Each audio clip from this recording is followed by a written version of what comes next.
Welcome to What's Left, the weekly political discussion challenging the mainstream left. I'm Eduardo Barca with co-host teacher and socialist Andy Libson and community organizing socialist Kenny Cepeda. We are online at what-s-left.webmail.com. Please subscribe, rate, review, turn on your notifications, and share your favorite episode wherever you found this episode. Thank you. Today we'll be discussing something that we've been discussing amongst other workers at our group, Workers and Students for Choice, about employment or maybe the loss of an employment that's possible for many workers that are choosing not to take, or to take a stand, I should say, instead take a stand against being required to take the vaccine. And it has been damning. It has been very sad to hear so many stories as people have been sharing about the loss of their jobs, or in the process of losing their jobs, or just being at risk for losing their livelihoods for when they have to make a choice between their families and this so-called freedom of choice, and as well as the families that have to also consider what they have to do for schooling with their kids, if that's the case for them as well. And Kenny has shared with us and about his job as well being in jeopardy. And now our very own Andy is also going through something of a change. And this would be an opportunity for Andy to share with us what that's been like, and what has, as a teacher in the school district, what you're possibly facing now that you are having some troubles of your own. No? Yeah. Let's see. I don't think where I want to start. So it is true that I don't want to get vaccinated. I don't want that COVID vaccine, and I am prepared to end my employment if it comes to that. Currently, my district, in terms of the vaccination for taking the COVID vaccine, gives you the option of either taking the COVID vaccine or the PCR, doing the weekly PCR. And I don't like that PCR test. I do think that contact tracing is bad, and I do think the information we're giving up to, in my case, a genomic data collection company called Color Labs, is not good for me. It's not good for us. But I've made that compromise, and I've chosen to allow that to go on to avoid vaccination. But recently, I think the situation I've got into is not so much about vaccination, but really ultimately about the release of medical information, the release of my medical information, and my comfort about it, because the district is requiring me to, number one, or requested of me, at least at first, number one, what is your vaccination status as it relates to the COVID vaccines? And two, they're wanting me to authorize them releasing that information. And so that is the thing that I'm right now refusing to. Well, that was a request they made in August, that I give them that information. If I didn't give them that information, give them that information, or two, authorize them, then they would assume I was unvaccinated, and then I wasn't sure what they were going to do about the lack of authorization, because I wasn't going to allow them to share that, or at least I wasn't going to say, you may share that. So that was a request in August, and by August 31st, and I didn't submit a form. Well, recently that has become not a request but a directive. And maybe I wonder if I should show things to do this. I think it would be helpful. Okay, so here is the initial vaccination status request form that they want, and you can see it says right here, we are asking each employee to disclose their vaccine status by 8/31/21. All right, it's what Bay A is willing to disclose the vaccination status, and B, give permission to the district to use the information for purpose of compliance with health and safety regulations. Okay, something about, and you'll see it's related to a mask as well. And then if you look over here, So this is the first part, self-certification of employee vaccination status. They cite a bunch of code stuff right here. And then here's where you select, right? I can select fully vaccinated, partially vaccinated, not yet vaccinated, but appointment is scheduled, and not yet vaccinated. They don't give you the, there's no fucking way I'm getting vaccinated on here as an option. So it's all assumed that we're all getting vaccinated.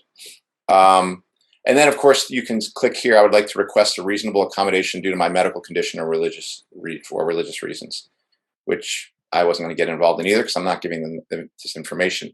And really, the stand I'm taking, and I'll maybe show you that as well, is more on the release of my medical information, or the privacy, my medical privacy, and obviously the release of that information. You can say authorization to use and disclose vaccination status is the second part. And here's where it gets strange, but I don't trust the district. They do put on the bottom, I authorize and will make a copy of the authorization form. And then number 2, I do not authorize and will make a copy of the authorization form, which I imagine you're supposed to submit to them. And here's what the authorization form says. Okay. Here's the authorization form. Confidentiality of Medical Information Act cited here. I authorize the district to use and disclose this information for the purposes of providing under Cal OSHA COVID-19 regulations, including but not limited to decisions regarding the use of face coverings. All right. So there's stuff here. The authorization is limited to the following. It's related to COVID-19 vaccination status. The district is authorized to use this information for the following purposes: for legitimate, non-discriminatory business purposes. And it goes on. Now, here's where it gets interesting and what I would say is bad. The following parties are authorized to disclose this information for the above purposes: the district and district designated agents, where they can disclose it, where the disclosure of my vaccination status is or may be implied or constructively disclosed by my actions. That is, not wearing face coverings in the workplace. So here they're saying, if I'm not properly wearing a face covering in the workplace, which currently everyone's supposed to do in the workplace, then they're saying, if they hear that, then they can disclose my vaccination status. Then secondly, disclosure of my vaccination status is or may be implied or constructively disclosed by actions of the district's agent, allowing me not wearing a face covering in the workplace. I don't know what that means because no one's allowed to wear a workplace. But I think this piece of paper was produced at a time when they were thinking unvaccinated people would wear masks and vaccinated people wouldn't.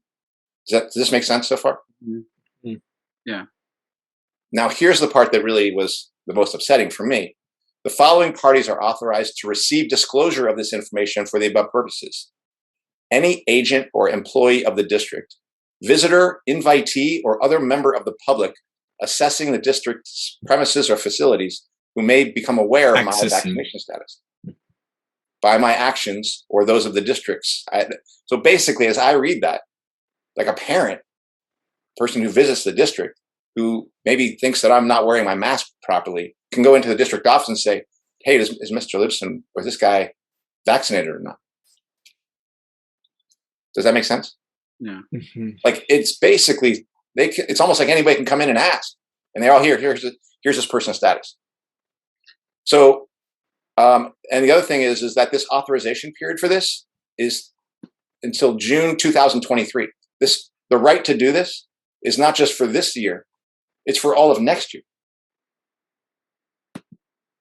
till June 2023. And so this is the piece of paper, whether or not, if you go back to here, whether or not I authorize and will make a copy of authorization form, I do not authorize and will make a copy of the authorization form. It looks to me like they're just giving the district that right. I don't know if people just didn't sign this or not, but this to me was very sketchy. Mm-hmm. Now, let me see if because this was the part that to me was a little confusing, that I was like, I don't trust what they're doing here. So I want to make sure it makes sense. This area, Andy, I would have liked to have seen if you have talked to the union about or with their lawyers' directives, because if you see on the other tab that you just clicked, I'm not sure. I do not authorize and I will make a copy of authorization form. I'm not sure if you would then be disclosing a lot of information because you're clicking here, I did not authorize. But it didn't seem to protect. I did not get a sense of protection either way. And if I look now at this is what I received. Well, so first, are there any? I just have a comment. Like, Yeah. it seems to me that this is more. I mean, I have a question. Yeah. In order to be employed as a teacher, in the district, what kind of medical information did you have to give, beforehand? I think I took a TB test. Hmm. I'm not entirely sure I know. But it's not like a recurrent thing, right? No. It's like a one-time off. Yeah. When I hear this stuff that that they're asking you to, like that permission to allow anybody, third parties and private citizens to come in and ask for about your vaccination status. This is more. It feels more like they want access to your criminal record. To see if you're a threat, right, to someone. Mm. It's more of a guilty until proven innocent type of thing. That's how it feels to me. To me, it's more like you have to know that you need to, because all of it's organized around the mask. If you look, and it's about how are you have to make sure you monitor what you're doing at all times, because if anybody sees that you're not doing it properly, like you've got the mask underneath not over your nose, they could go to the district premises and ask for this stuff. Now, the implication is I can click right there. I do not authorize, and we'll make a copy of authorization form. Right? Because again, once you click this number 2, you are supposed to physically deliver the original form and signature of the confidential box in the lobby of 555 Franklin. Mm-hmm. So I had no confidence that they weren't going to share this information based on clicking one of these 2. And so I just stayed away from the form. And when you don't fill out the form previously, they said, okay, we just assume you're unvaccinated. Yeah. This is what the status I was in before. And go ahead.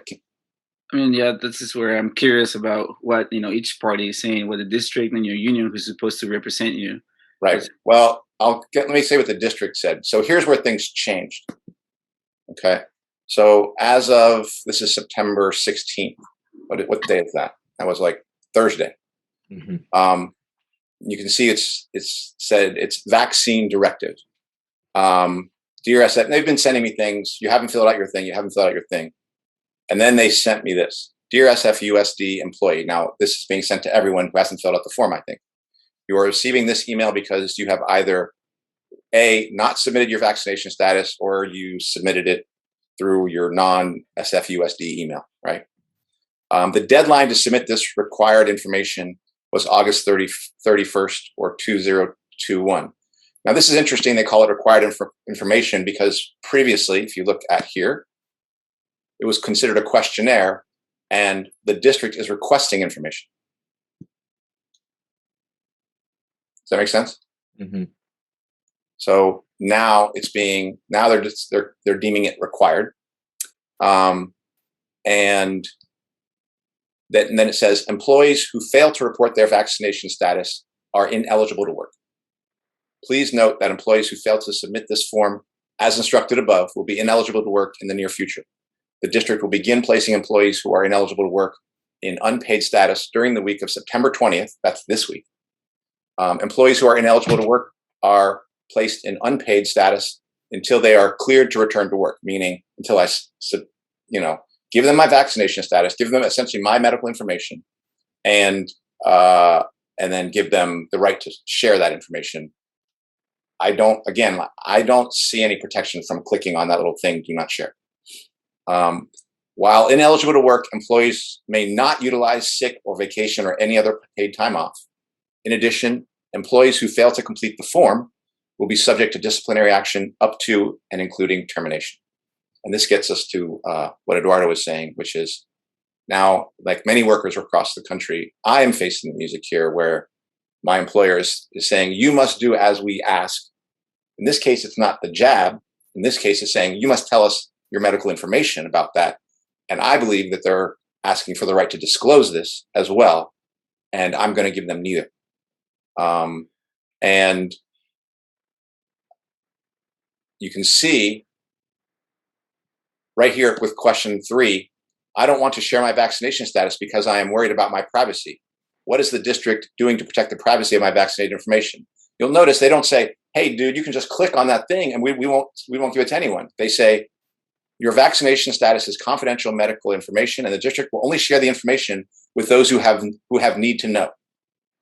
For example, if you are not vaccinated and you fail to test weekly, the employees relation team will need to notify your supervisor that you were ineligible to work.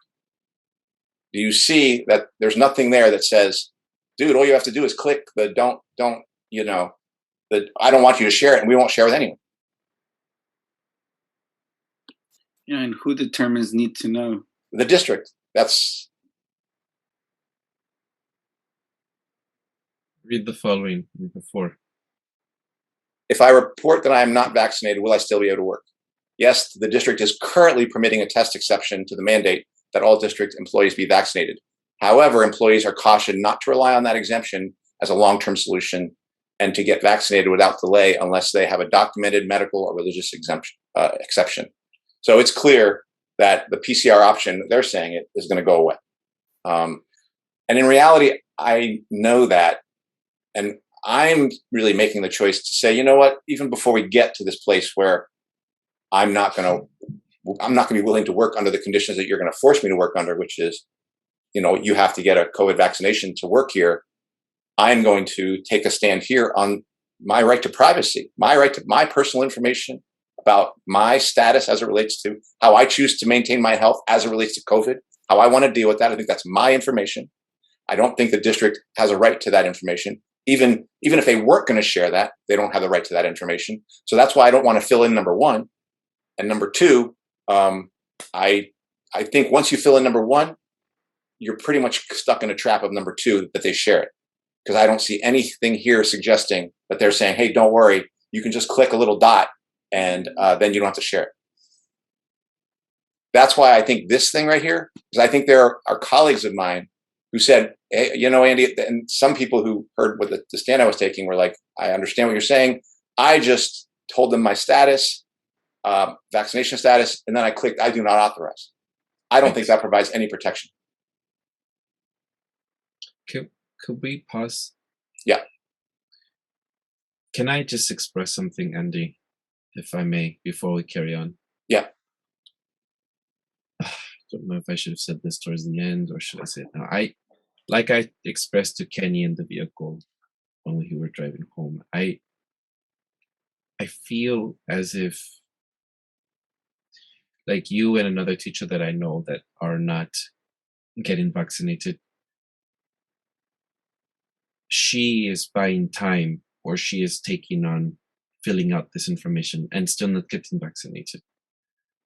I don't want to include this unless you want to, but I really am expressing, like I told Kenny, I do feel like, why not buy that time if you can, to be able to just hold on a bit and see if things might change in the future.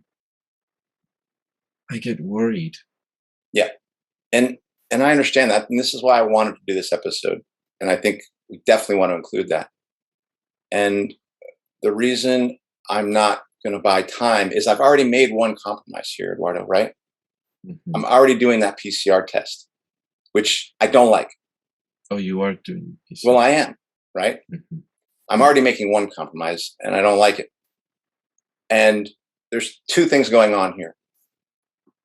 I believe that when the district moved from requesting the information to making it a directive, that to me indicates that they are really looking to threaten us and scare us into doing as they say. And so, frankly, I'm going to make my stand here because the other thing's coming anyway. And I don't feel like I want to give them the right to say, no, you get my information. You can get that information from me if you scare me. I'm not willing to do that with them. Because, and again, this is not, if there were other people who felt this way, I would make the stand with them. but I'm not making the stand with them. I'm making the stand for myself because number one, I've already decided I'm not taking the jab. And number two, I feel that they are attempting to intimidate me and scare me into doing something I'm not comfortable with. And I don't want to do that. So I'm going to make my stand here. They may terminate me. They may not ultimately, but that was going to come down the road, whether I like it or not. When they said, we're no longer going to give you the PCR option. Now you got to take the jab. And so frankly, I feel like I might as well make the stand here, not just on the basis of I don't want to be vaccinated with that COVID vaccine, which is not a vaccine, which is a gene therapy, treatment. And I'm scared of that thing. But I don't think they have the right to this information. Like there is a problem here going on here. And even Jessica Treglia, when she talked about this, talked about the attestation process as part of the process of getting people to understand that they have information they have to give up. It's part of that conditioning. And look, I'm not saying this is what everyone must do. I'm just saying this felt like the right place for me to make a stand, not from terms of the movement, but personally. So I think your question's a good one. And this is why this is also why I wanted to do this episode, because I frankly think this is Brandy's question. Oh, is it? Yeah. Like she was wondering, maybe they do not authorize. Maybe that there's an opening there. Yeah. I don't think there is, but I'm not willing to, you see, if people are just are listening, I'm waving my mouse over this little box that says I do or I do not, I authorize or I do not authorize. I do not believe that offers me any protection. There is nothing in the district's language that says that they're not going to just do with my information what they will. And this form right here, with the authorization form, is so liberal for them in terms of their ability to give stuff up. Why would I even get near such a thing? Frankly, why did any of us get near such a thing? I mean, go ahead. I do feel that we may not know I don't want to include this part. I do feel a little bit like we could be asking some questions before you start assuming that maybe they're not going to be sharing it or not, or we don't know, to the district. Yes. And I understand that you're saying, well, maybe they won't. I don't believe them. I don't believe that they're going to give me that option, because they're in their directive, in their vaccine directive, when asked the question about privacy, they say, we'll only share the information with those who need to know. I've been asked a similar question, regarding just getting the vaccine. What's the big deal? Again, what's the big deal? That's a question that people ask. Just get the vaccine, and I feel like a lot of people, they don't fully understand, so they're making an informed choice, because at best there are a lot of unanswered questions as simple as, my mother got a tetanus shot, and she had a reaction for 2-3 weeks. She still has a sore arm, and she was given a long list of side effects. Right, this is a vaccine we've known for a long time. And yet this vaccine doesn't have any side effects, just a little, blah, blah, blah. We don't know any long-term situations, that's at the very minimal, that's a question that we should have, right? What are some long-term effects for something that we are putting in our body, right? Personally, that's one of my biggest concerns. And we know how things are being censored, right? So what's the big deal with that one? Then what comes next, right? So cases are decreasing, even through their statistics, the statistics that we are fed every day. And so what's the big deal with showing that you are vaccinated, right?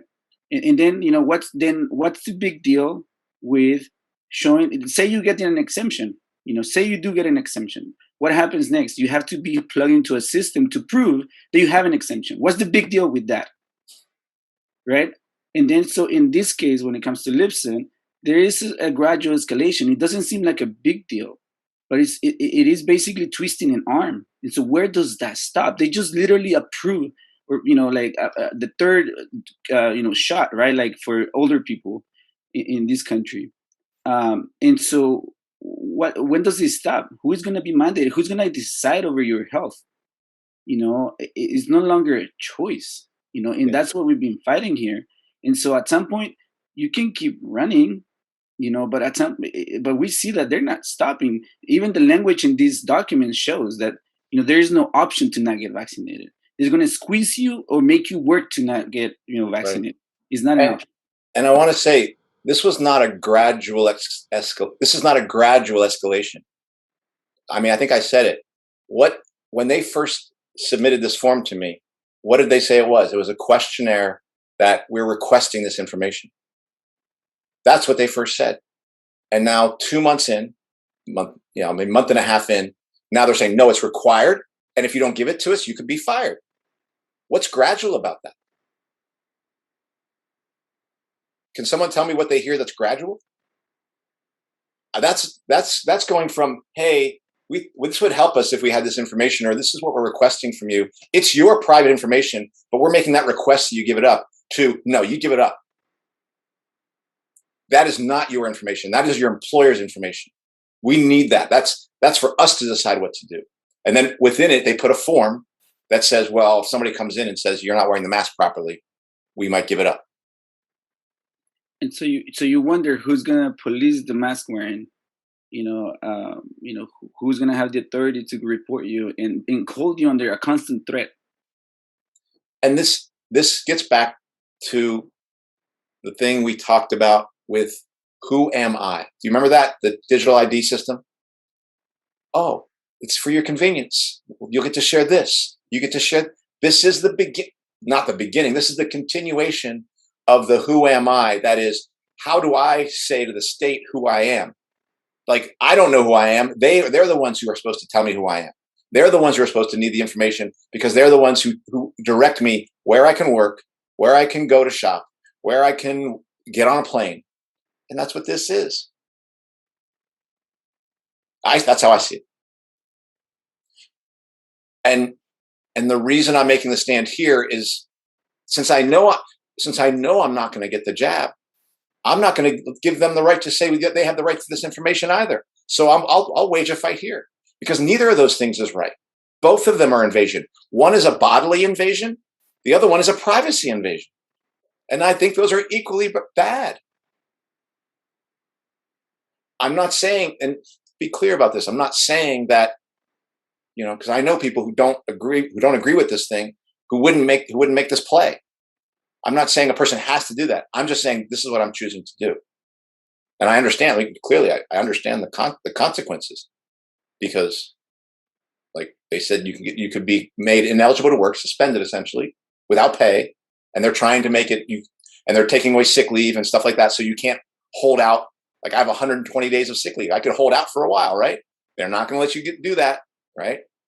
So they are trying to squeeze me. They want something from me. And the question is, Andy, just give it to him. Give him this one thing and you can fight later. No. But I want to say, Eduardo, I appreciate the question, because I guarantee you there are other people out there with this question.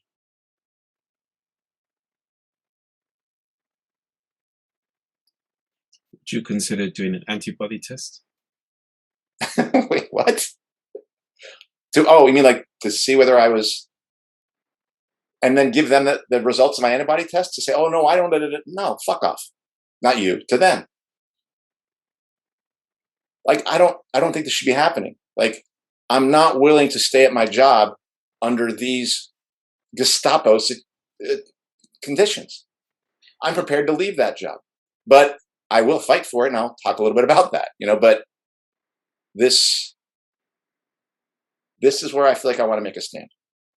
Not around whether I get vaccinated or not, but around their right to get from me the information that they want, because they just exposed that this information is very important to them. So I'm extremely suspicious of why they're doing that.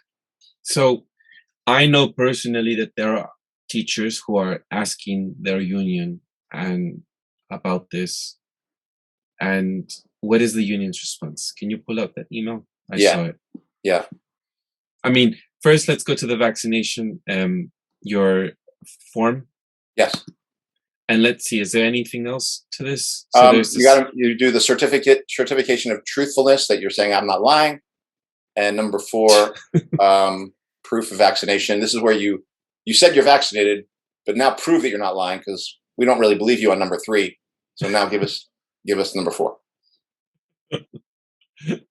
So I understand I'm required to provide accurate information for proof of vaccination, and then upload it.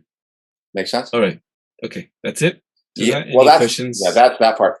I do want to know what the union is saying. Yeah, I think it's important. So we'll get to what I wrote later.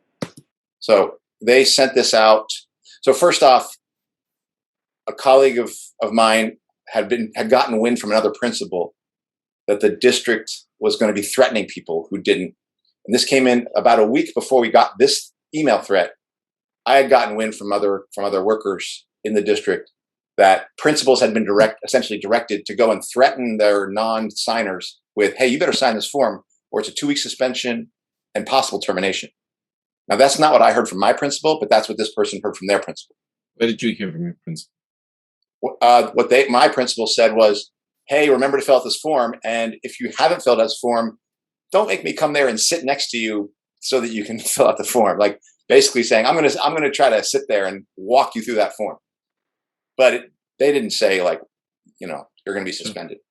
Mm-hmm. And so this was so that was a question that my colleague had. And they contacted the union and said, wait, do you know that principals are threatening us? And the union said, wait, they are threatening you? And at first it looked like the union, the UESF, was basically saying, we're going to put a cease and desist on them for doing that. They cannot be threatening people like that. Okay. And I was kind of surprised because I thought my union was going to crumble. Well, once this email directive came out, that colleague tried to get information from the union about what's going on. We're getting this email directive from the district. And then the union was not giving them any information. Then we get this, which says this. Mandatory vaccination status form. UESF received confirmation on Thursday, September 16th, that there has been an extension of the deadline to submit your vaccination status. The new mandatory date to submit your form is Wednesday, September 22nd. That's actually today.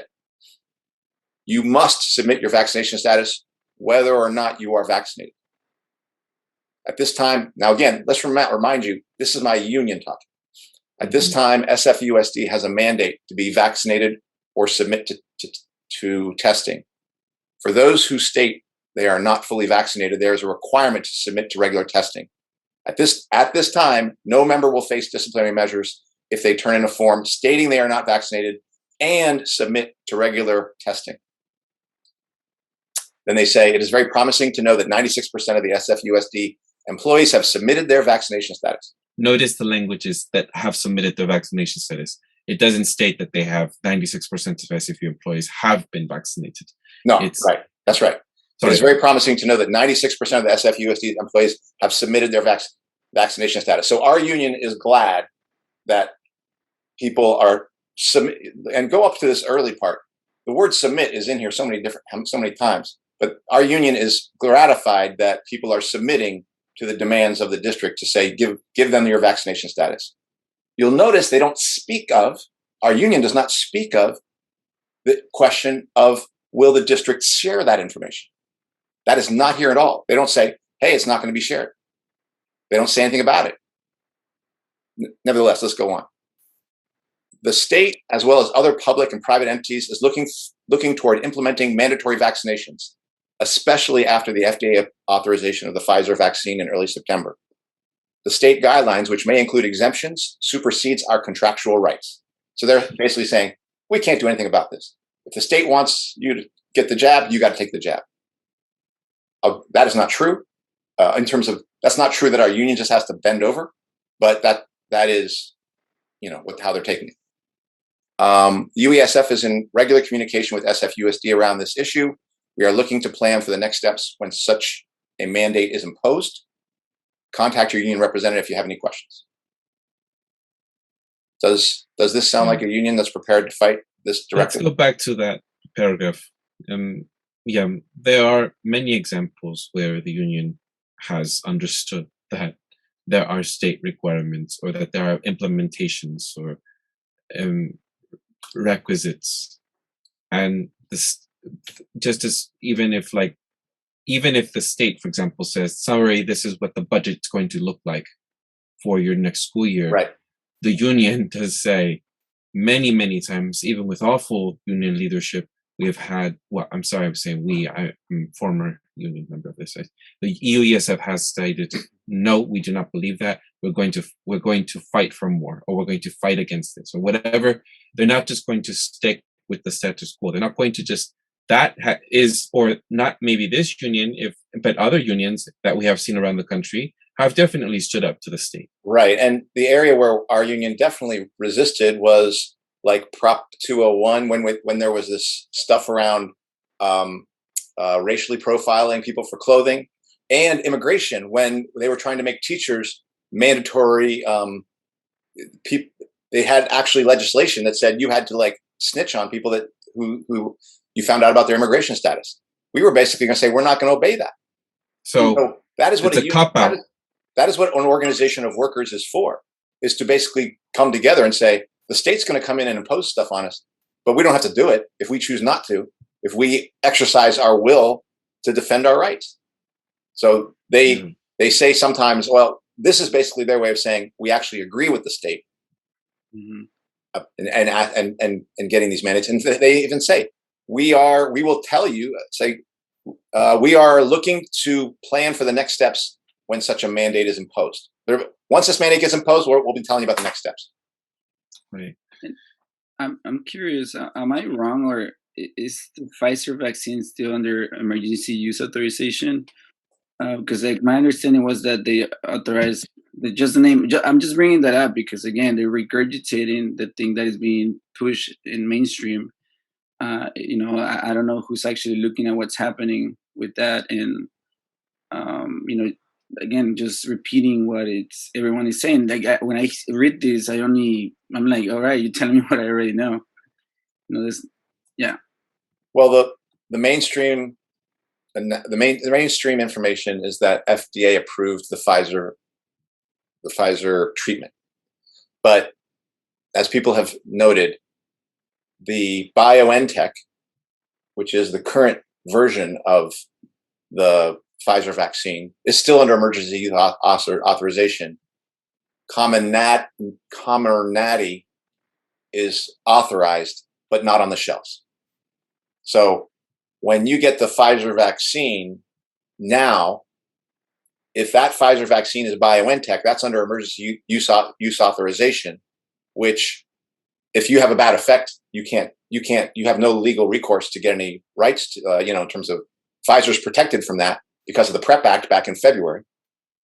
But if you got the Comirnaty shot and had bad effects, actually they are legally subject to that because that is not under emergency use authorization. That is under this FDA approved. And so this is the shell game that Pfizer is playing right now, or at least that's the claim. But most people don't know this. You would only know this if people were looking and not trusting Pfizer and not trusting the government. From the framework of people who trust the government, trust Pfizer. Oh, Pfizer's been approved. I mean, it's just, I think it's being used to escalate the pressure on people, right? Like, look, you got to trust the government. Like, now like they've done their due diligence. Now, there's no reason you shouldn't trust this. Now you must submit, to this. And if you're not, you're just being difficult, and unreasonable and anti-science in a way. Yeah. That's the premise of that. And so I find it interesting that they in this, the union, deflects to that. Oh, look, the government is saying it's fine. Our hands are tied basically, and they're just regurgitating what the district is saying essentially for me. Right. So I guess I would ask. I mean, to me, this looks like a union basically completely in lockstep with the district in imposing a vaccine directive in which its members could potentially be terminated if they don't submit, as the word is constantly used in this thing, submit to the directive. I was trying to look up that information right now about the Pfizer. Yeah, I've heard that too, Andy, where even though what is being approved isn't actually being used. And again, it's like we've talked about this in previous shows that obviously one thing is to force people to get the vaccine, coerce people, make it really hard on people. And what comes next is the systems that validate that that you have done it, that you're not lying, that you're not providing fake because I know a lot of people, and I think we all know that there's people out there that have chosen the path of showing some sort of paperwork, even and so basically they're living the lives of undocumented people, Yeah. living in the shadows, on their jobs. Until then, like they go to the next step of all right, we have to prove and validate this information is true. You have to be registered with the state approved system of validation. Yeah. Mm-hmm. Yeah, I know people like that too.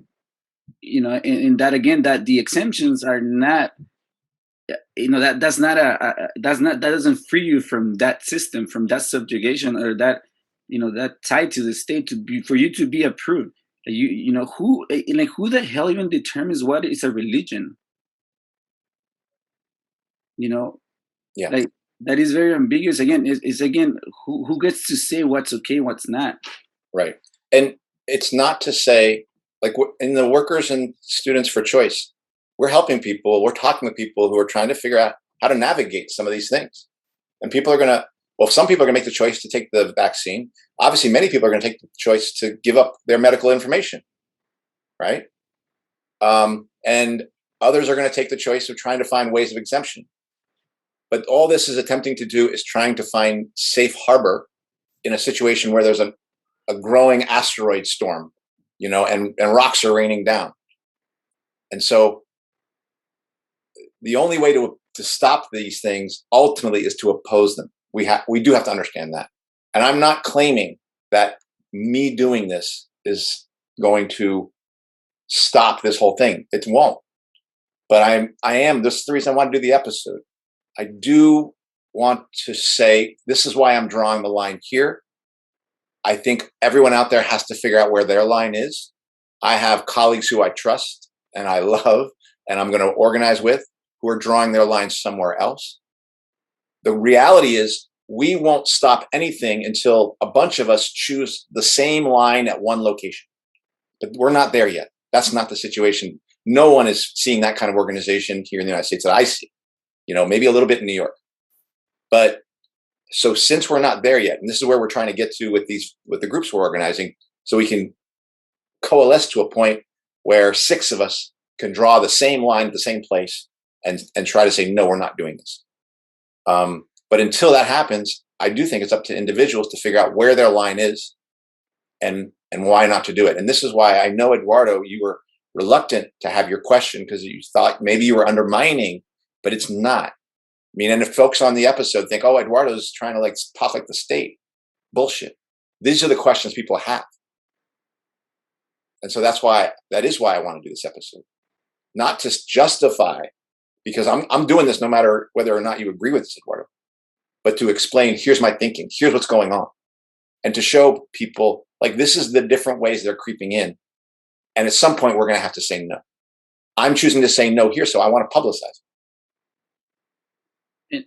And again, it's a reminder too for people who reluctantly got the vaccine that, where does that stop? And if you think that, allowing them to do it to the people that are getting thrown under the bus right now, if you think that allowing them and that doesn't affect you down the line, they already coerce people into one, the first round of this. And again, again, the way I see it is the end game is not just vaccine. It's the systems of validation and compliance, and that will that will have applications that we can even foresee yet. Right. And so if you don't fight back, and completely submit, even if you're vaccinated, even if you're vaccinated, just like you're saying, Libson, you having to demonstrate that you are. Because it should be your choice, right? How do you deal with your health? Correct. Especially because they've completely flooded the narrative that we're dangerous to each other. Yeah. You have to prove that you're not.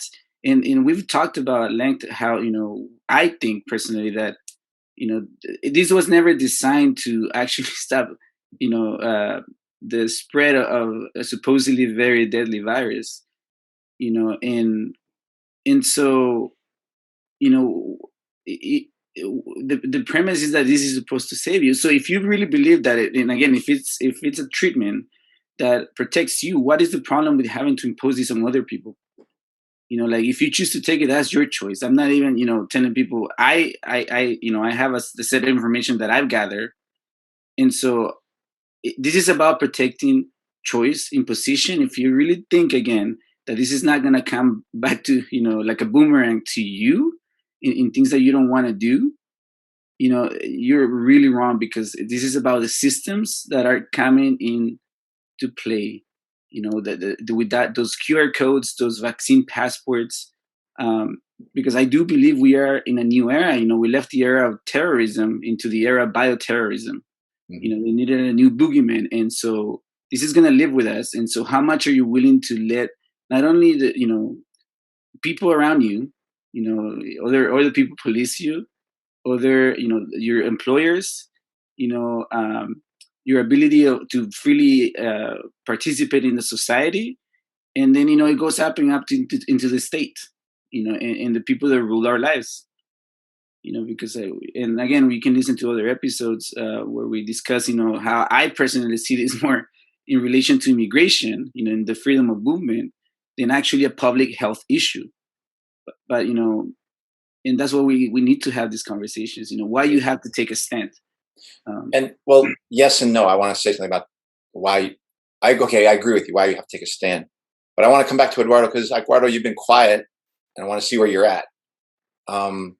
Because I know you have questions, and if you don't, if I want to see if they've been answered, and give you a moment. To be honest, I feel, well, first I'll say this part, because I know I feel a little bit upset. Because I feel as if you don't know the implication definitively on that part of the form, and you're risking your job. And I do feel like, I'll parentheses here, I also feel this for Kenny too. When I told them about the exemption, I feel like I feel a little bit scared for both of you, but we're talking about you right now. So yeah. I'll just go back to this part being recorded. But I do feel like, I mean, maybe it's because I already spoke with you about this, Andy, on the phone, and maybe we should have held off that conversation to have it on this episode, because you and I did speak. What was it, Sunday? I forget, but it was this week. I think we spoke on the phone. Yeah. So I don't have a lot of questions. Maybe that's what it is, because they've been answered, and maybe I'm not making that fair for this episode.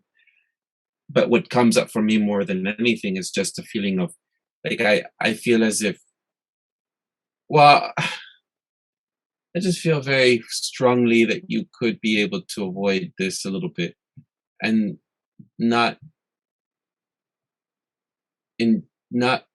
pretend to know what they mean, which brings me back to, of course you would doubt them. Why would we ever trust a district? Yep. But I do think, no, let Eduardo, I want to hear Eduardo finish. I just am expressing my feelings, I guess, more than just talking logically here. It just feels to me that you are taking risks, unnecessary risks, such as I also see other friends taking risks. And maybe I'm in a position right now where I can say that because I'm not there. Who knows? I'm just feeling that there is.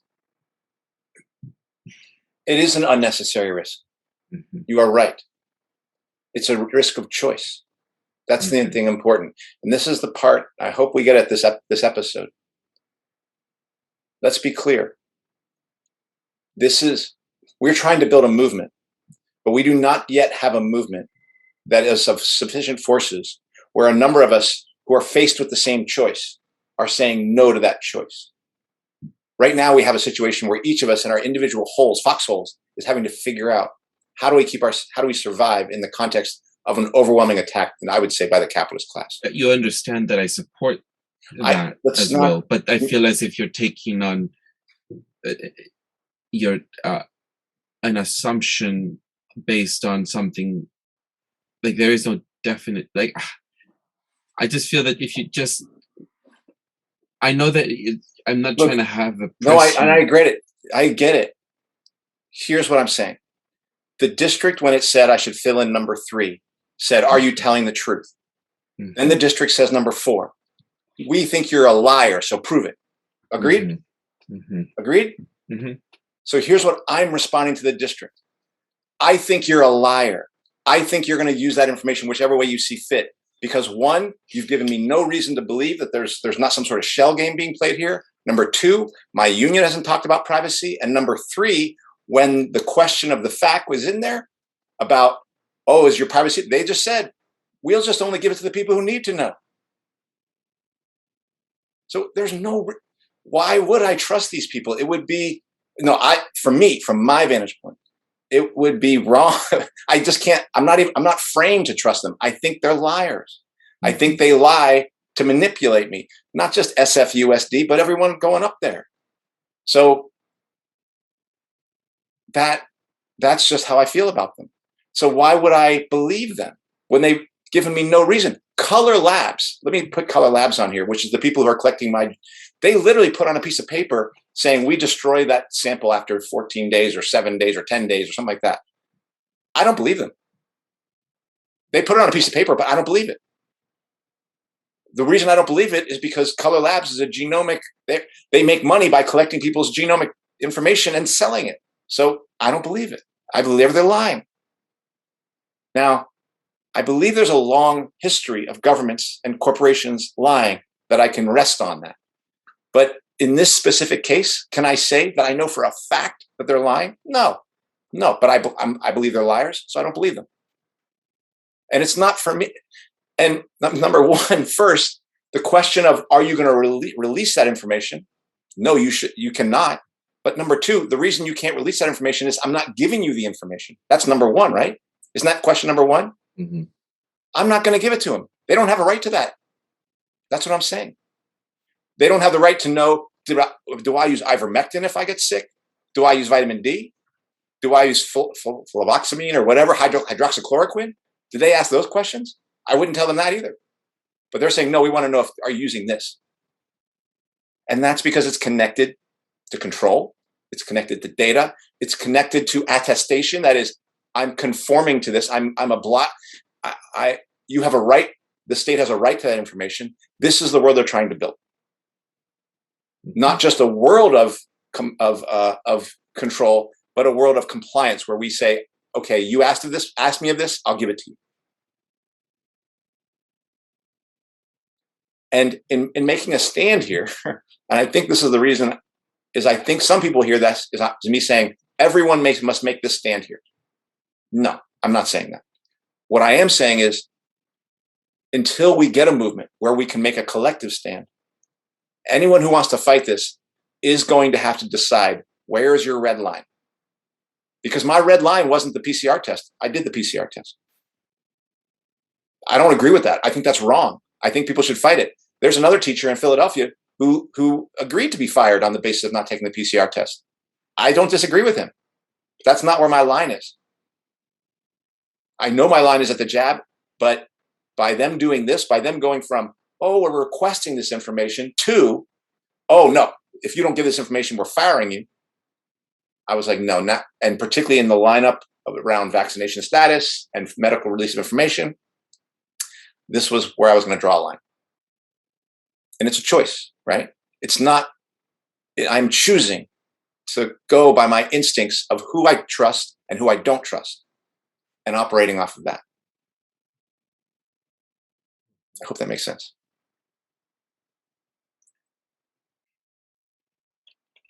I understand what you are saying. And there are no questions. I'm not I don't know if I agree. I mean, I agree with it like 90. It's a high number, obviously, that I agree with. It's not a staunch disagreement here. Do you hear me saying that you should do the same thing? No, of course not, Okay. Andy. All right. I'm only saying that it's your life, obviously, but we're not just co-hosts, we're friends. Yes, right. So, if forgive me if I'm inserting myself. Yeah. I'm just simply expressing from having personal friendship here. Yeah. So. Mm-hmm. Yeah, and that's why I appreciate it, Eduardo. I mean, we've had arguments before where around death of Jeffrey Epstein, where I got mad, and people say, "Why are you being such a jerk, Andy?" That's why there maybe is a little defensiveness for me on this, but honestly, I know. Well, I believe. I trust you. I don't trust the district. I trust you, and I trust that what you're doing is. Wait, Andy, are you sure you want to go down this road? I will say I'm 97% sure I want to go down this road. Do I have some doubts? Yes. My doubts are mostly about, I don't really know where this leads. Like, not leads termination, but once I lose my job, because that's coming, dude. I mean, I know that's coming. I've let students know this, that it could be that Mr. Libson won't be here on Wednesday or Thursday or Friday. And I've let them know that if I'm not there, it's not because I don't want to be here. It's because the district won't let me be there. Good. I've let them know that. Yeah. But so those are some of the terms under which I do that, right? Yeah. And I've begun to let parents know about that, right? Of course, yeah. And you can't. I feel you cannot do this from a position of fear. If you do, then don't do it. I wouldn't draw the line here if I was going to do it from a position of fear, which I'm not judging. I'm just saying, don't draw the lines where you are fearful. Draw the lines, I'm going to recommend, where you're like, no, I'm done with the fear. I'm fighting this. This is where I either stay or I go. This is where I make my stand. This is where I draw the line. That's what this is. This is not how we will defeat this monster, because we will not be able to do this individually. But I am explaining what I think people are going to have to do about finding their own place where they just say no. And lawyers fuck this up by telling people, don't say this, don't say that in a legal place. Fuck that. We're not trying to. This is not going to be won legally. This is going to be won on the basis of people no longer willing to submit. Currently, it's going to be as individuals. Eventually, it's going to have to be collective if we're going to make a change.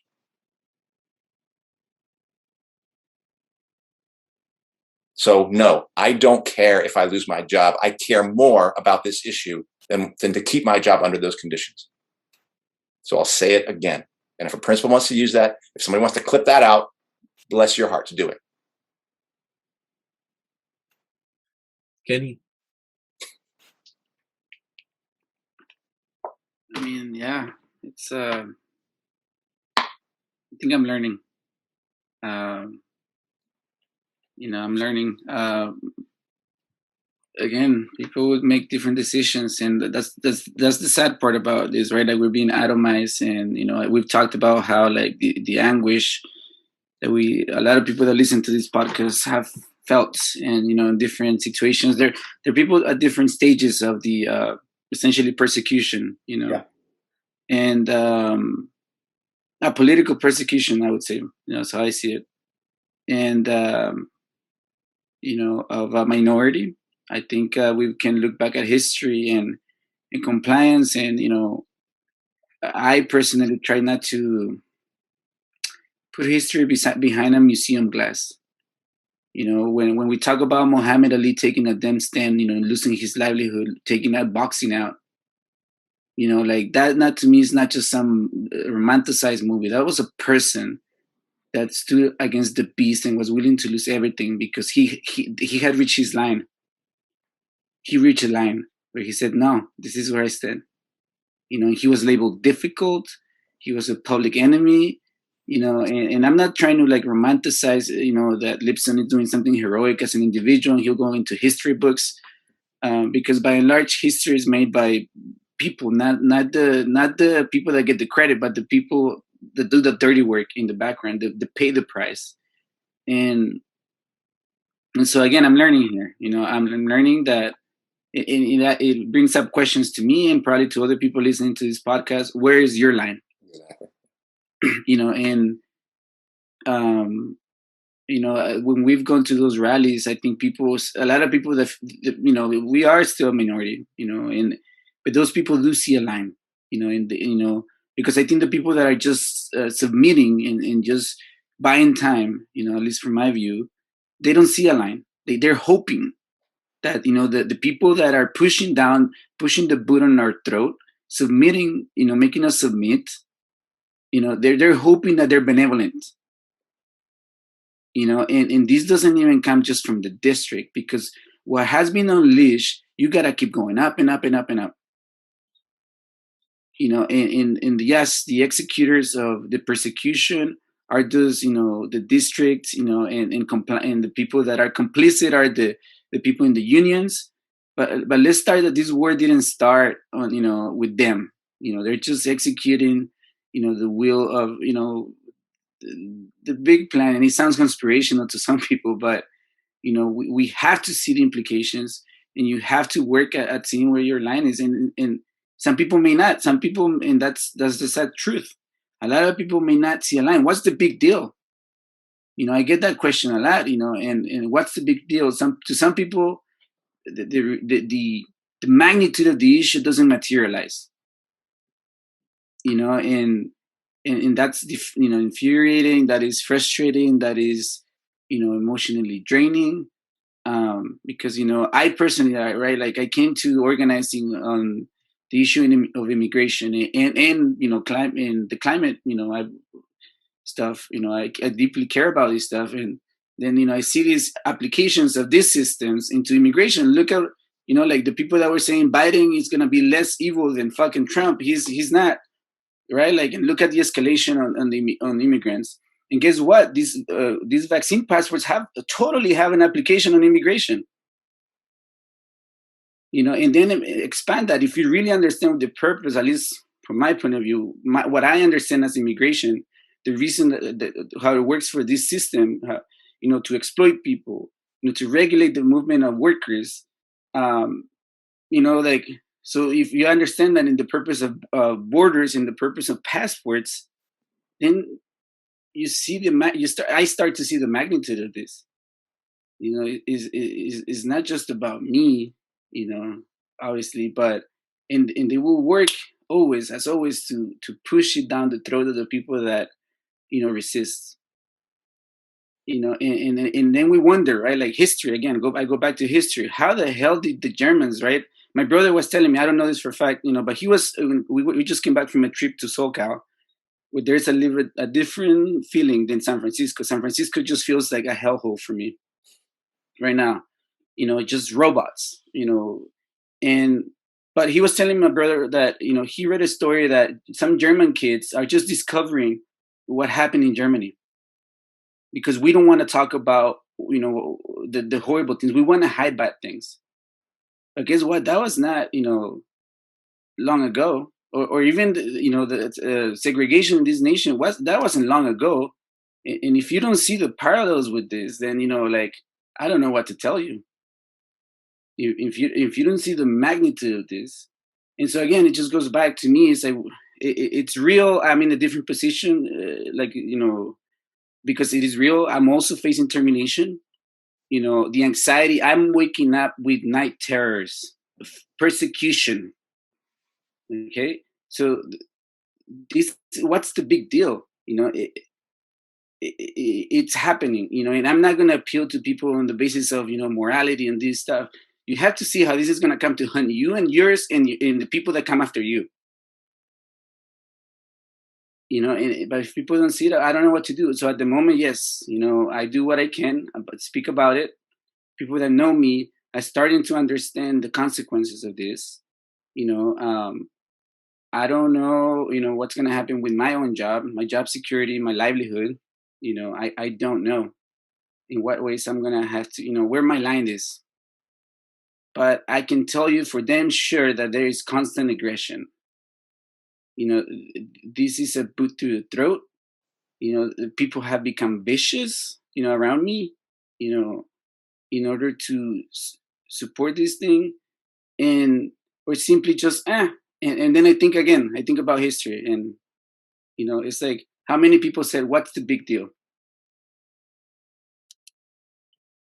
Well, feeling all kinds of ways today, and yeah, my tree has been cut down completely by today, and Andy's deciding to terminate like this. Not terminating it, like, but you're deciding to hold this down here, which I understand. Yeah. And I do support any workers and students. I was quite amazed, as I had said before, about a student from Workers and Students for Choice, who it's basically the only student in our group at that time when we were doing the virtual meeting, and she was insistent about going to class every day, even if they were to shut down the door. So it's challenging. I want to remind folks when they say, well, because I get upset, and maybe I'll read it from here. I responded something it was very quickly, if I may, just something about, I wanted to share this. So this person who is a part of our group has been sharing interesting information, and there's a lot of names there. He posted, this isn't about freedom or personal choice. You lost me, Joe. This is about the last time that Joe Biden was talking to the unvaccinated and saying, we're losing patience with you. How long do we have to wait? So I wanted to say this because I was thinking about how people have been saying that, you know, you do have a choice, you have a choice, you have a choice. And this is so easy. Why are you making it so difficult? I'm sure you have heard people say, oh, take the TB test. You've done it before, or we've always mandated vaccines for kids and stuff. So, all right. So I responded and said, I said, Joe Biden's Thursday, the 9th of September, that speech of that Thursday speech was an attack on all of us, the vaccinated or unvaccinated. We've never had a government in the history of this country mandating us to do something this wide and this invasive against our will. Most of the pro-vaxxers or anti-choice liberals will say we have already had mandates to attend schools or certain job positions. Yes, but never to enter a restaurant, gym, bar, other indoor venues, hold our jobs, or attend university functions, as we are seeing some of the strictest measures being rolled out in major cities that will creep into the other states eventually. This is a violation of our civil liberties that will only lead to more control of our individual rights. It is a clear violation of the Nuremberg Code, which has been incorporated into US federal and state law. Workers and students are essentially taking the vaccine under duress. Anti-choice liberals will then say workers and students do have a, quote, choice. They can quit their jobs or attend a different school. Excuse me. Where the federal government is encroaching on every business, every private school, our districts, every state, our federal institution. This is not a choice. These are walls closing in on US Americans under the false pretenses that we have, quote, freedom in this country. How dare anyone coerce a parent, a student, or any individual choice, quote, choice between their conditional freedoms over their livelihoods and their families. So I said that because we've had this exchange. These are people I've gone to high school with, and one of them now works in the medical field, and the other one is parent and trying to figure this out as well. And I applaud this. He was older than me, but I applaud his stand. I'm very proud of his development on all of this, and I really am. And he is the father of 2 Black boys, and he is just radical now in his thinking. My other friend, who also went to high school with us, he works in the medical field, so he's attacking my posts on Facebook, attacking his posts on Facebook, attacking any one of us that we've gone to high school with. And I have to give it to him. He's in the debate and entering discussions, which are difficult. But my point in that post was that my friend who states that there is freedom, there are choices you can take, and looking at both of you, there are no choices, it seems like. This is a false pretense. It's like they're saying there are choices. Where is my question? Exactly where do people go? Where do they apply here, where they're also asking people, workers, to vaccinate? Do they go to other districts? They're closing in, and they're making people choose between their kids, their families, their livelihoods, their living situations, and all of this other. No, and like Kenny was saying, and that's why I think I want to share it. It's causing him stress, and I'm sure it's causing you a stress, Andy, and anxiety, and for many people, I'm sure, depression. They're feeling as if, I'm not sure how else this could be said any other way, so. It's interesting because first of all, Brandy supports me in this. She has some of the questions you have, Eduardo, and she'll listen to this episode and she may be like, yeah, I didn't know that, or, but she supports what I'm doing. My family supports what I'm doing. Y'all support what I'm doing. And Eduardo, even with your questions, which you're raising them here on air, but you had some of those questions before. I believe you support what I'm doing, even if you say, well, are you sure you want to do that? And I haven't actually had trouble sleeping. That's interesting to me. I thought I would. I have fear. There's fear here for me about this. And the fear was to start down the road. But once I started down the road, there became less fear. And the day I get called into the principal's office or into the district's office and they say, we want to talk to you. We have a meeting we want to call with you. I'm going to be nervous about that meeting, but I know what I'm going to say at that meeting. I know what they're going to say. They're going to say, sign on the form, give us your information. And I'm going to say no. And then they're going to say, well, you're ineligible to work and you can't come to work tomorrow. And I'm going to go, okay. Now I'm going to play it from there. There's more to be played out, but I know how that goes. I'm not going to insist on going to work. I'm going to fight my battle from there and see where it goes. But the next move is theirs. Their move was to request this information. I didn't give it to them. Then they said, you must give this information or we'll fire you or we'll make you ineligible and then fire you. And I'm still not giving that information. Now they have to choose what they're going to do. So I've made my move. Now they have to make theirs. So there is a sense of freedom from that, I will tell you. Now, if I lose my job, do I know what happens next? I do not. Am I fearful of that? Yes, I am. But I have people who love me around me, and I think that's the most important thing. And even like, Jake and I were talking on the phone the other day, and we were talking about how we love each other and how this friendship has grown. And we recognized, I thought I was just going to retire and be done with all this nonsense, fighting and da-da-da-da. I don't think it's going to work that way. It looks like it's going to go to the end. Like, I think the fight is going to continue the rest of our lives. And this is something that Jake talked to me about. Will I be drawing a line every time, every day? No. But I think there'll be future lines to be drawn as well. Hopefully collectively, but if not collectively, then individually, at the very least. Because you only have one life, and you only have you for yourself. Any one person figures out where is that place where if I've given too much, and I start to chip away at my own sense of self, my own sense of being, of dignity. If you make that mistake, it's a little hard. You can come back actually from it. You can. It's not unforgivable, but it does become hard on a person, and it breaks them. And so it is important for people to figure out where that is right now, so that they can try to make that right choice. Because Eduardo, when you say don't do this, you're kind of saying you're concerned for me out of the right reasons. I'm just telling you, I kind of must do this. I'm choosing to, but this apparently I seem to have come to a line here, and this is where I'm making it. So that's what I think is happening now in the world. And will this clarify something for somebody?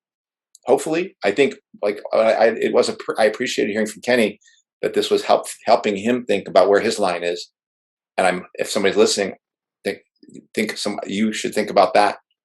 But I do think we have to think bigger than that. Ultimately, we do have to think about how do we get other people to join us in drawing lines together. And let me give you a scenario. I would have done this. So I haven't said this on air, and I've told this to people. Here are the conditions under which I would have signed this thing. If there were 3 to 4 other colleagues at my work who I knew were going to draw a line at getting the jab, but didn't want to draw a line here, then I would have signed this thing. I would have said, okay, you're my comrades, if you will. You're my comrades in this fight, because we're going to make a 4 or 5 person fight around taking the jab or getting students vaccinated. And I want to join you in that. So you're not ready to take the fight here around releasing of medical information. I want to do that. But since I want to join you in that struggle, I'm not going to make the fight here. I'll make it there. I would have totally signed on that basis. Does that make sense? Yeah, I heard you. Yeah. I think I've seen concessions like that when workers unite. Yeah. Right. Yeah. Mm-hmm. And that's what that is what we are looking to do. And I want to say that I believe that is the goal of our movement, is to get to that point. I have not found those comrades at my school. Most people think I'm kind of crazy. And then some people say, oh, that's good, but that's for him, not me. Right. Good luck with that. Why don't you share your email, Andy? What did you share with your comrades? Yeah. And, I ended up sharing it with the Workers and Students for Choice and putting on faith, but this really was written to my colleagues at work at Mission High School. Hey folks, this is an email written to my colleagues at Mission High School. Last night, I received this email from the district telling me that the request to fill out a medical information release form has now become a directive. I did not fill out this form because, 1, I do not think SFUSD has the right to this medical information and to know the medical choices I am making. And 2, I do not consent to the second part of the form, in which I am required to give SFUSD permission to share that information with whomever they want. There is much more to say about why this is wrong and why I'm not willing to do this, but I will try to keep my reasons brief and plain. First, please read the entire medical information release form below, which is the one that the vaccine directive, they call it. This document is 0% about health and safety and 100% about control and compliance. Agreeing to sign this means agreeing to SFUSD control over my privacy and over my health choices. Some of you have signed it or are going to sign it and might have done so reluctantly to keep your job. Those are the terms here, sign or resign, but you should know that this does not end here. There is no limit to what they can demand to know and share about our private lives. You will need to fight this if this is going to end. For me, despite the threat to suspend me starting Monday, which I guess the union is saying, oh, it's not till Wednesday, they are calling it ineligible to work to avoid disciplinary language. And despite their threat to terminate my employment if I don't sign it, I am drawing my line here. I will not assist the state as it constructs its prison for us workers, nor will I lay the bricks down for the prison that is being constructed for our students. For that reason alone, I won't be signing this medical information release form. Some of you possibly agree with the district and think they should be doing this. That is your prerogative. But know this, when you sign this document, it was not your choice. It was the district's demand.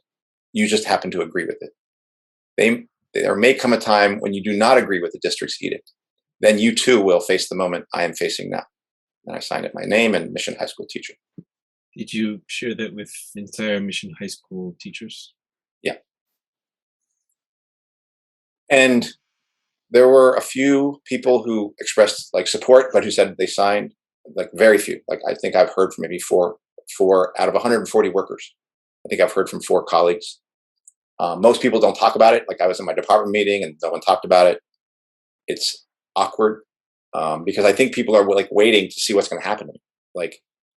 And they think I'm going to go. In some ways, I think I'm going to go. But nothing's happened yet. But there were people who said, "Well, I sent my other information, but I didn't agree to the second one." Right? So they said they clicked the second box. I didn't say anything to them to say I don't think you got yourself anything there, but that's up to them. I would say that most people are confused or thinking I'm probably crazy.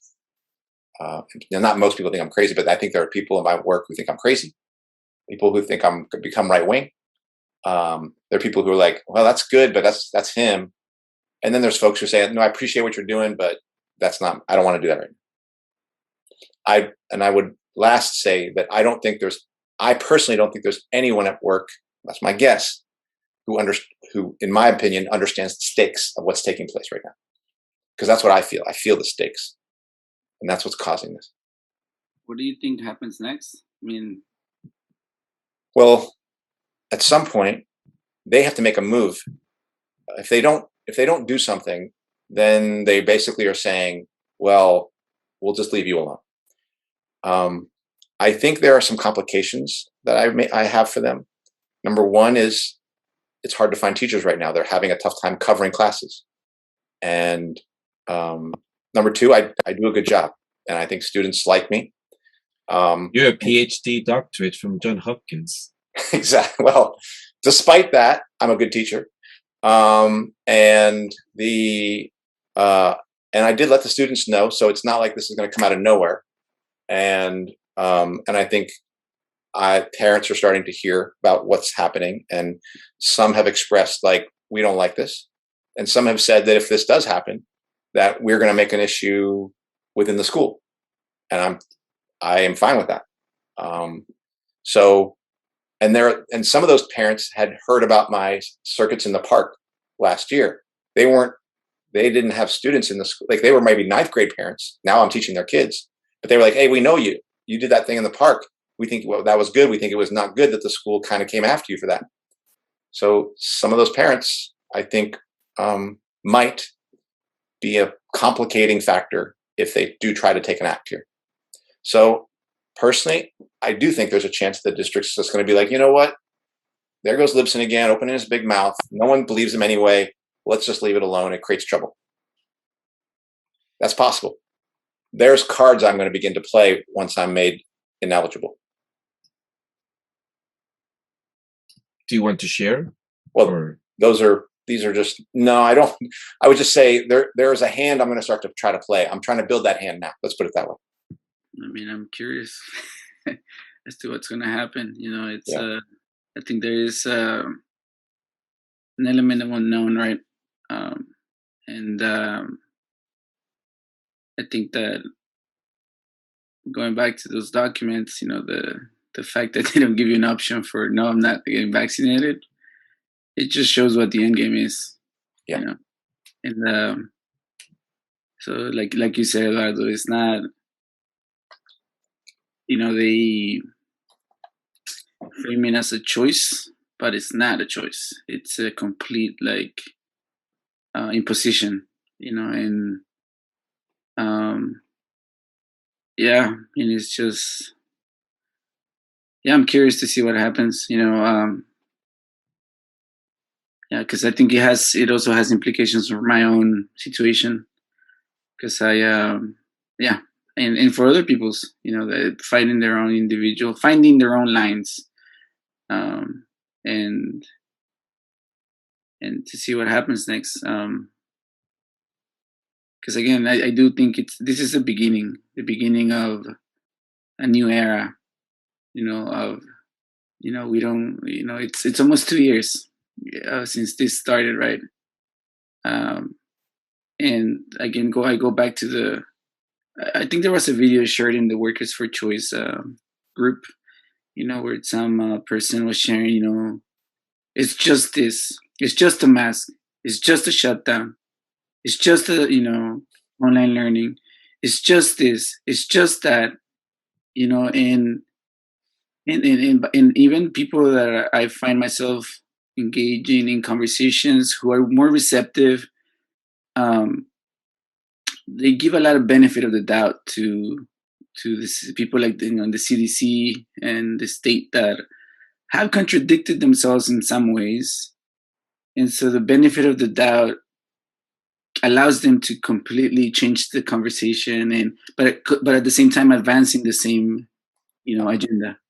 And so that benefit of the doubt is what needs to end, in my mind. Like it's gone beyond. This is not just now. This isn't just about the mandate. They started with the shutdown. Look at what they're doing to the comrades in Australia. They're still bringing the hammer on them,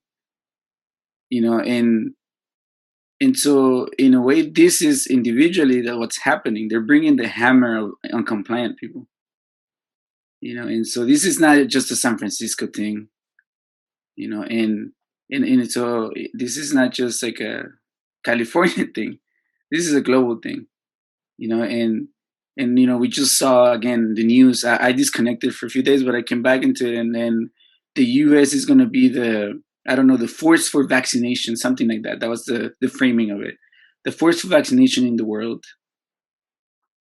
So they want to vaccinate about 70% of the world, and they're framing this as a inequality thing. But we've talked again in this show how the goal is to get everyone into the systems of identity, and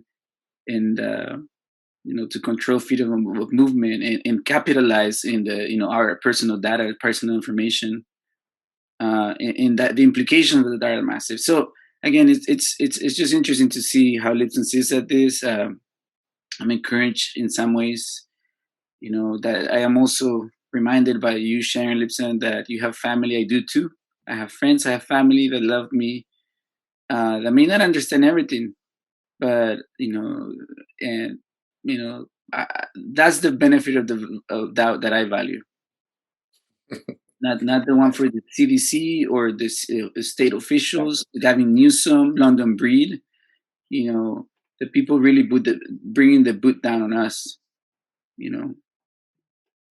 I don't have the benefit of the doubt for London Breed, who's partying, maskless, while she has mandated, a lot of things on us and is threatening us. Children to be vaccinated. I mean, to be masked while they're walking outside and shit. It's crazy. And so I definitely don't have any benefit of the doubt. I don't believe them. Just like, hearing you, Libson, reminds me of that there's things that don't add up. I happen to be a very curious person. I happen to be, very skeptical about things. Happen to believe that I know some stuff, understanding my own history, and the massive lies that they've told us in the past, to know enough that, even if it's partially true, some of it, there's an agenda there, and you need to ask questions, and again, enough people will have to, draw a line somewhere. And like you said, Libson, I agree with you. It's not enough to do it individually, because they pick people apart individually, and we always talk about safety is in numbers, and just hoping that more people realize. And because again, I see my friends, I see some people that have gotten vaccinated under not the coercion of a mandate, but implicit coercion by their employers. A lot of people didn't. People in the medical field, people, even nurses, that they were misled, got the vaccine under the false pretenses, and they got COVID because they thought, oh, this is supposed to, stop me from getting it. People in the medical field. So it goes to show you, right? Not everyone has, full information, and it's exposed to me, at least, the real dictatorial nature of this system. It is leading me to question other things, like just the compulsory vaccines, yes. How much stuff we've given up in the past without questioning. Agreed. I agree with that. And so this moment is bringing up more questions for me than, about what we've already done. How much have we given up? For what end, and how compliant we are, in other ways. And it's just, I think their tactics are in full display now, and so it's also a learning process as much as it is a daunting task, to not only slow this down but fight back and push back, and and so again, all I can do for now, I don't know, I'm trying to figure out how to, just like you, all of us are here, how to mount a response, a collective, robust response.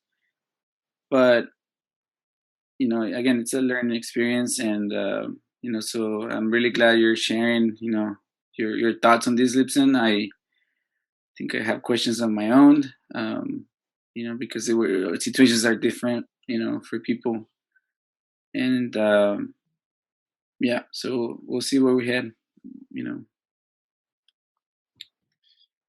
All right. I have one thing to say. Yeah. First of all, I think, Kenny, that's the best summary for what this episode for me was about, which I didn't quite know. But the reason this episode was clarified is because of you, Eduardo, and your willingness to raise your questions. So I have something to say to anybody who's listening right now and thinks, oh, Eduardo, look what Eduardo's doing. He's trying to weaken Andy. He's trying to question his resolve. He's trying to Eduardo's a punk, right? He wouldn't, but here's my statement to you if you're thinking that. Fuck you. Okay? The reason I'm doing this is because of people like Eduardo who has helped me get to this point. Because he's willing to raise his questions. He's not a fucking coward. So if anybody on this goddamn episode is going to think that Eduardo is hurting me by raising his questions, fuck off. You're not helping me by saying anything. And Eduardo's going to want to edit this part of the thing. I know that. But I'm not going to let him. So that's what I want to say. Is I know that there was moments where I was like, oh, what is it?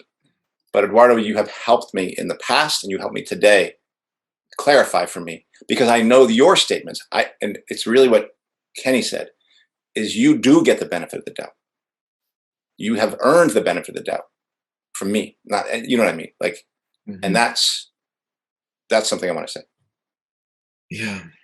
And I just want to second that to my own, because we had our own separate conversation, Eduardo and I, about this. And same thing, I don't think I had a sense of my own line until he was asking questions and raising, a different, point. It made me think about, other ways, other implications, and how far am I willing to go, and what is this moment and where my line is. So yeah, I appreciate it. And again, I think that's important, right? That's the kind of society I want to live in, where people ask questions and are not afraid to do so.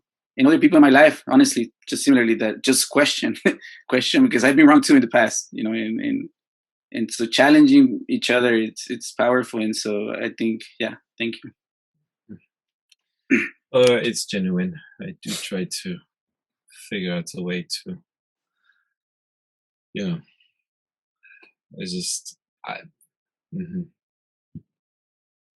All right. What you laughing about, Andy? You don't know what to say. That's fine. It's fine. Why are you laughing? You can still say we're wrong. No. Oh, that's right. Andy knows what's going on in my head. What's going on in my head? Okay, this I wouldn't necessarily put in the episode. I think this is that moment where if people are complimenting you, you get uncomfortable. I don't like any compliments. Okay, that's it. That's all I'll say. Okay, let's continue. I do appreciate both of you for saying that. I do appreciate that we're having honest conversation. So I Right. How many more weeks till your boda, your wedding? Next week, and then 2 weeks basically. 2 weeks. 2 weeks and 1 day from today. 2 weeks. By the time this episode airs, week and a half. Did you hear that? Either teacher snitchers or administrators.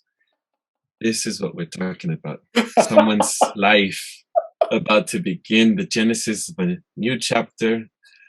And either the snitches are here to take clips and show, or I will be potentially ineligible to work, but eligible to be married. The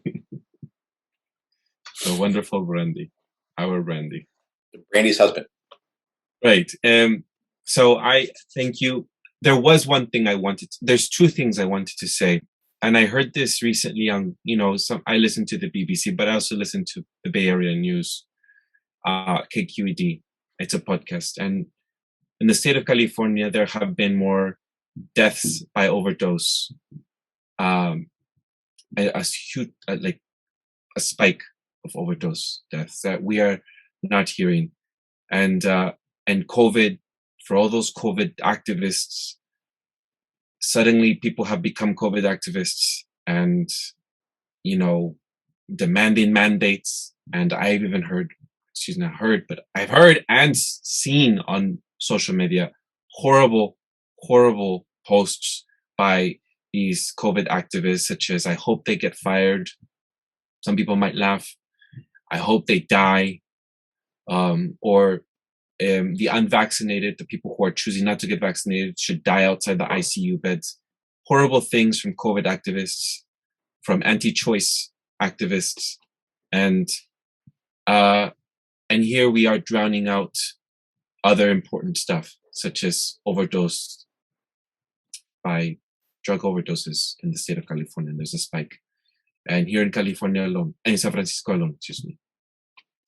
Another thing I wanted to point out is parents feeling very, very upset, by the masks. I'm mentioning this by the mask mandates, but you have the Met Gala and the Emmys and the G7.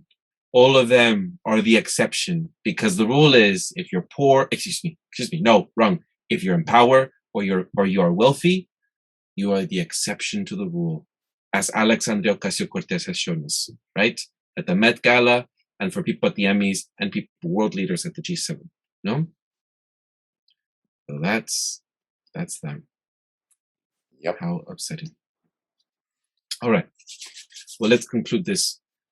Viva Mexico last week. I forgot to say that for the Independence Day. That was the one thing I also forgot to say. So thank you. Not the 5th of May. It's the 15th of September. Okay. And the 16th, it goes on a grito and all that. So anyhow, I forgot to say that when we were recording.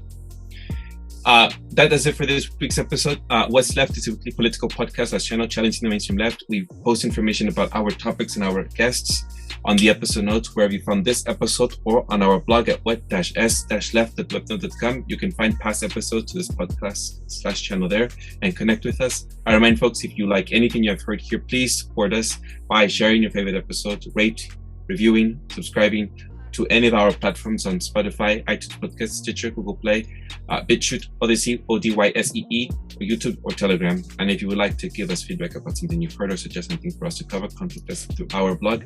Thank you very much. And I'm Eduardo Barca with co-hosts Kenny Cepeda and Andy Libson. We'll see you next time.